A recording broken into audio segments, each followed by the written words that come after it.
parle beaucoup de mariage dans nos églises. Quand on en parle, les gens sont tellement excités que souvent cette excitation vient voiler le fait de faire un peu plus attention. On entend par exemple des personnes vous dire voilà, je prophétise, dans un mois tu seras marié. Quand on te dit ça, il ne faut pas dire amen. Pas dire amen. Parce que si tu rencontres ton homme et tu te maries dans un mois, je te garantis que vous allez avoir de sérieux problèmes. C'est de sérieux problèmes. Même si le mariage est un miracle, le miracle peut respecter un certain processus. Et je voudrais donc vraiment qu'on comprenne le processus de l'accomplissement de ce miracle-là. D'accord? Regardons ce que Jésus a dit. Jésus a dit, Matthieu 19, verset 10 à 11.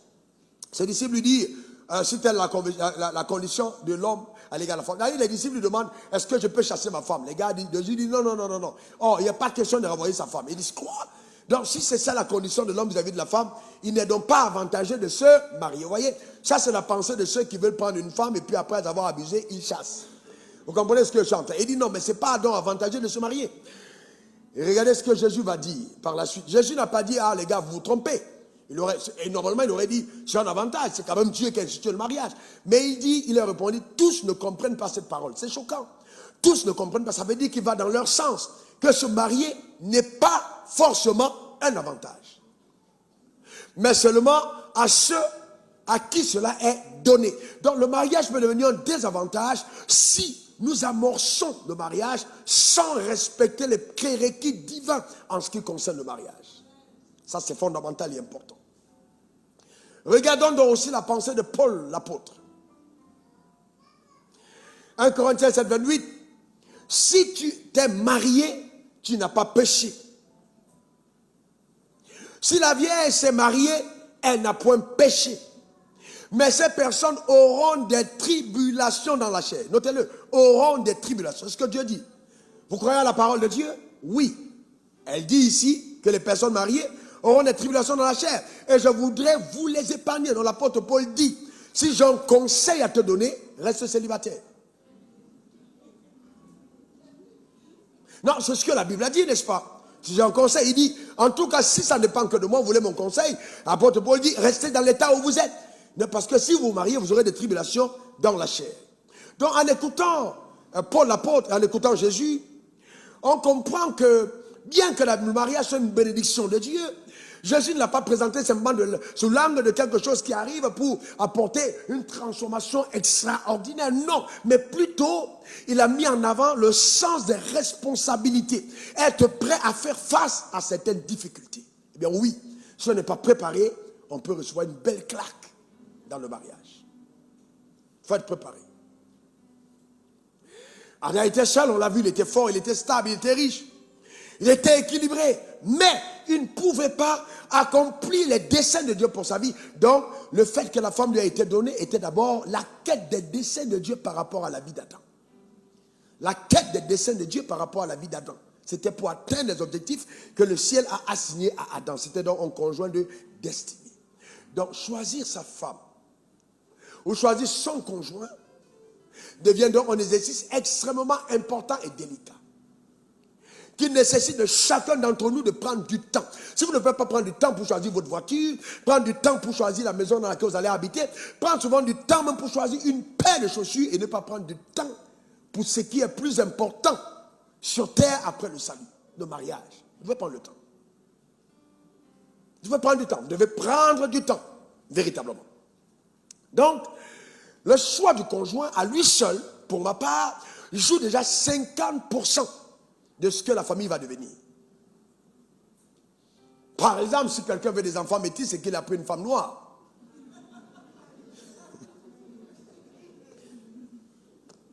Tout de suite, déjà, on se rend compte qu'il a fait le mauvais choix par rapport aux aspirations. Donc, dans le premier mariage que Dieu a béni, regardez, vous allez voir que Dieu s'est soucié de quelque chose. Genèse 2, verset 18. L'Éternel Dieu dit, il n'est pas bon que l'homme soit seul, je lui ferai une aide semblable. Soulignez le mot semblable. Dieu s'est soucié de la compatibilité, une aide semblable. Il n'a pas fait qu'une aide, mais semblable. C'est-à-dire identique, compatible. La notion de compatibilité apparaît dès le premier mariage. Une aide semblable à lui, qui lui corresponde. Donc, la compatibilité, c'est le caractère ou l'état de quelque chose qui est compatible. C'est-à-dire qu'on peut accorder, qui peut se mettre avec quelque chose. d'accord, qu'on peut associer. Par exemple, vous voyez les ordinateurs, il y a des ordinateurs qui ne sont pas compatibles. Il y a même des portables d'électricité, ils ne sont pas compatibles. Vous voyez, dans la compatibilité, c'est ce qu'on peut mettre ensemble. Ils peuvent s'associer. Ils peuvent exécuter, voyez-vous, les programmes de l'un de l'autre. Il y a une exécution conjointe des programmes. Donc, c'est la compatibilité.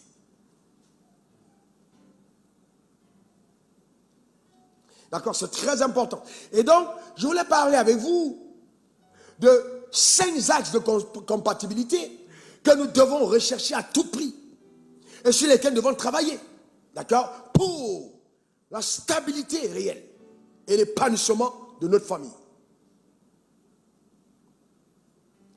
Si je veux construire une maison, je bâtis une bonne fondation. Dans la période de choix, voilà ce que je vous donne là, c'est vraiment ce qui va vous permettre d'avoir de bonnes fondations si vous n'êtes pas encore marié. Alors, notez-moi ceci.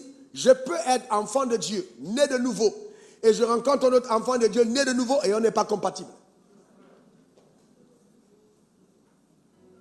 C'est comme si vous trouvez une canne, c'est-à-dire que l'épouse, la femelle du canard, qui va donc aller en mariage avec un coq, ça marche? Je vous pose une question, est-ce que ça va marcher? Est-ce que les deux n'ont pas des ailes? Amen. Mais est-ce qu'ils non, mais pourquoi ils ne se marient pas? Parce qu'ils ne sont pas de la même espèce. Ils ne sont pas compatibles. Donc vous avez dans le corps de Christ, vous avez des sœurs qui sont singes, des sœurs qui sont girafes spirituellement parlant, mais vous devez tout faire pour retrouver la compatibilité. C'est ce que vous devez rechercher.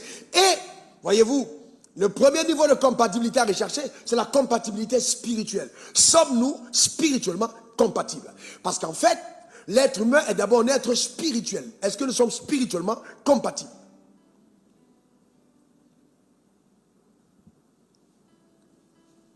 Ça veut dire, est-ce que nous sommes de la même famille spirituelle?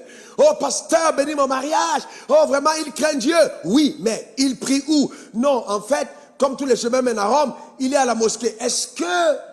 Ah, vous voyez-vous, hein? Donc, vous voyez, et on a donc, et vous savez, quand, surtout les sœurs, quand elles approchent au mariage, elles peuvent vous convaincre de transformer un féticheur en frère en Christ pour la bénir. Donc il faut être lucide, il faut être très lucide. Rechercher la compatibilité spirituelle. Et on a aujourd'hui beaucoup de personnes malhonnêtes qui s'infiltrent dans les églises et qui savent que l'église est le seul endroit où on peut prendre quelqu'un, va mettre d'une classe de moins que rien et donner à la princesse la plus élevée de la société au nom de la foi. Non, ça ne marche pas comme ça. Il faut la compatibilité. C'est pour ça qu'on a beaucoup de gigolos dans la maison de Dieu. Parce qu'on a tellement parlé du mariage que la sœur pense que si elle n'a pas un frère, elle n'est pas accomplie. Alors le premier gars qui tourne autour, elle prend aussi pour avoir une bague afin que les sœurs ne se moquent pas d'elle. Non, recherche la compatibilité. C'est important. Est-ce que vous êtes spirituellement compatible? Donc l'origine de la famille, du conjoint va déterminer les combats que tu vas mener dans ton mariage. Donc fais attention, l'origine de sa famille va déterminer les combats. Imagine que ta conjointe ou alors ton conjoint sort d'une famille idolâtre, où les enfants sont pourchassés, où les démons sont en train d'oppresser. Dès que vous entrez en mariage, les démons qui oppressaient ton conjoint deviennent légalement les démons qui t'oppressent. Donc les démons qui attaquaient cette famille commencent à t'attaquer. Donc frère, si tu veux entrer en mariage, sœur, choisis les combats que tu as amenés. Parce que tu vas les avoir, que tu les voles ou pas. Regardez le cas de David, quand David va aller affronter Goliath. Saül a commis justement, il s'est dit, bon, je vais donner ma fille à celui qui va tuer Goliath. Maintenant, quand tu vois David marcher, il se rend compte que Joe, le gars risque de prendre ma fille. Mais il est soucieux d'une chose, son père c'est qui? Parce qu'il se rend compte qu'il va donner sa fille à une autre famille. Mais quelle est la famille? Quand il demande le nom du père, c'est de savoir dans quelle famille sa fille est partie. Quel sera le sort de sa fille? 1 Samuel 17, verset 55. Lorsque Saül avait vu David marcher vers la rencontre des Philistins, il dit à Abner, chef de l'armée, de qui ce jeune homme est-il fils? Abner, de qui ce jeune homme est-il fils? Informe-toi. Quand Abner a dit, aussi vrai que mon homme est vivant, oh roi, je l'ignore. Verset 58, informe-toi donc de ce qui ce jeune homme est le fils. Il est le fils de qui, Abner? C'est qui son père? Est-ce qu'il est d'une famille considérée? Est-ce qu'il est de race royale? Est-ce que ma fille pourra s'accommoder à ce gars de qui est-il le fils? Et au verset 58, Saül lui dit, de qui es-tu fils, jeune homme? Et David répondit, je suis fils de ton serviteur Esaïe, Béthélémite. Donc voyez-vous, donc là il répond. Il répond, pourquoi? Parce que là il dit quelles sont ses origines. Maintenant suivez-moi bien, pour vous montrer cela. Est-ce que vous savez que même Ève, les problèmes que Adam a eu dans son mariage venaient des combats qu'il avait à mener de l'origine de sa femme? Tout le monde va dire, oh non, vous savez, Dieu, qui était le père de Ève? Qui était le père de Ève? Donc maintenant, est-ce que vous savez que les combats que Ève a eu dans sa vie, dans son mariage, viennent des problèmes de famille? Ça vient des problèmes de famille. Dieu avait eu un problème avec Lucifer. Dieu avait un problème avec Satan. Donc Satan en voulait à Dieu. Donc il s'attaquait à ses filles. Il s'attaquait à ses fils. Donc c'est les problèmes de famille qui ont poursuivi Ève dans le jardin. Donc si Adam avait bien compris que la femme qu'on me donne là a des antécédents spirituels et qu'il faut régler et veiller, il n'allait pas s'amuser avec ce que voyez, sa femme a fait. Il n'allait prendre ça très au sérieux. C'est des combats générationnels qui viennent de notre descendance, notre ascendance. Donc il y a eu des problèmes de famille. Donc en plus des problèmes de famille, voyez-vous, vous savez, ça agit sérieusement. Qu'en est-il si on dit par exemple à ton conjoint qui n'ira jamais loin dans la vie? On dit par exemple, il ne réussira pas, il est attaché. Mais s'il ne prend pas conscience de cette bataille et que vous êtes ensemble, vous pouvez danser les 3 premières années, à la 4e année, quand le fétiche commence à tourner, les vents commencent à s'agiter. Pourquoi? Parce qu'il y a des réclamations générationnelles qui attaquent ce mariage. Et donc tu dois être informé. Donc il y a l'espionnage spirituel. Tu dois checker. On adore quel masque, on adore quelle zone, elle vient de quelle forêt, qu'est-ce qu'ils ont fait avant. Tu dois poser toutes les questions, au besoin voyager à son insu pour aller dans son visage et regarder son ascendance. Parce que tu entres de façon, tu engages toute une lignée par elle. Son ventre est-il digne de recevoir la descendance? Voyez-vous, donc c'est très important de le comprendre. Idem pour vous. Est-ce l'homme qui doit déposer sa sémence en moi? Et cet homme avec qui je dois devenir un? Vous devez checker pour comprendre que le froid de l'hiver ou le froid de la saison de pluie, la pluie sur ton toit ne précipite pas ton choix. Recherche la compatibilité. Parce que je me sens seul, je me sens seul. Où est le Saint-Esprit? Je me sens seul, je me sens seul. Il faut d'abord, si tu n'as pas appris à être bien seul, tu ne pourras jamais être un bon mari ou un bon conjoint.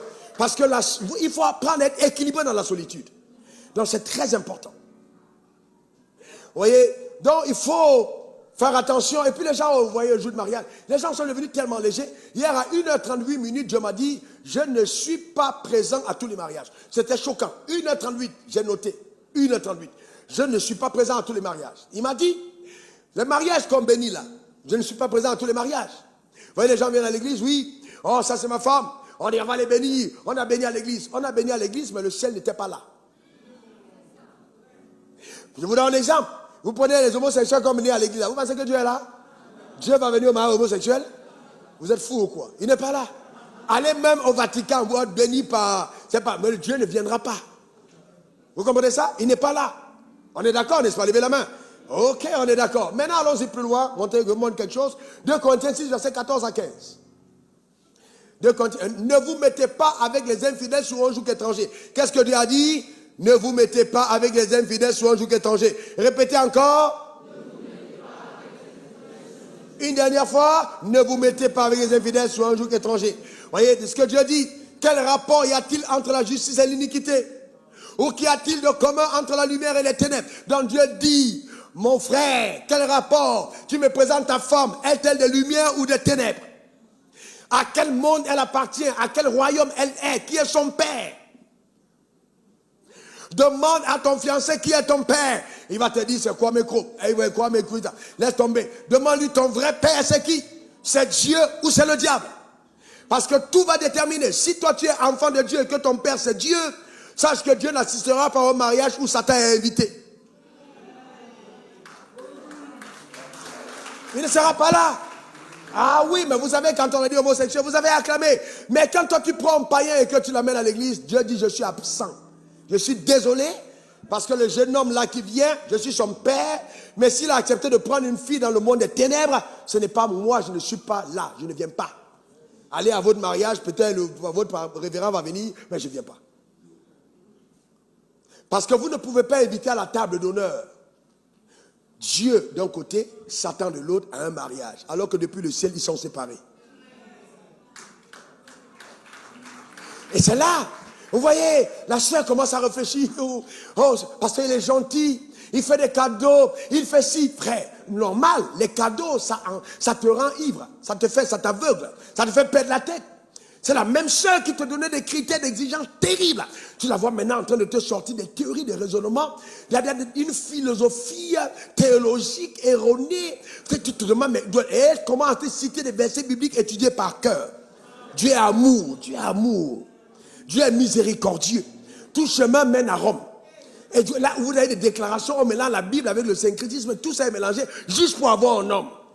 En fait, quand tu te maries dans ces conditions, Dieu te donne de manger la tchéké avec du sable. C'est-à-dire, il prend, comme tu as dit, c'est comme si tu mets la tchéké, tu mets le sable dedans, et il te dit, mange ça maintenant tous les jours. C'est Dieu qui commence à combattre ton bonheur dans la famille. Parce que tu l'as défié. Il dit que le mariage soit honoré de tous. Et tu ne peux pas déshonorer le mariage, et puis Dieu t'honore. Impossible. Et on ne nous dit pas ça parce qu'on a juste envie, on a béni tel mariage, on a béni tel mariage. C'est une décision importante. Tu dois rechercher cette compatibilité. Sommes-nous compatibles? Et spirituellement ou pas? Non, frère. Oh non, pasteur, elle est super belle, frère. Laisse tomber ça. Est-ce que vous êtes compatibles? La beauté est vaine et elle peut te corrompre. La femme la plus belle, au cœur sale, va te dégoûter la première nuit. Je te garantis. Ce n'est pas une affaire de beauté intérieure. Cherche d'abord qui est son père. À quelle famille elle appartient. Est-ce qu'elle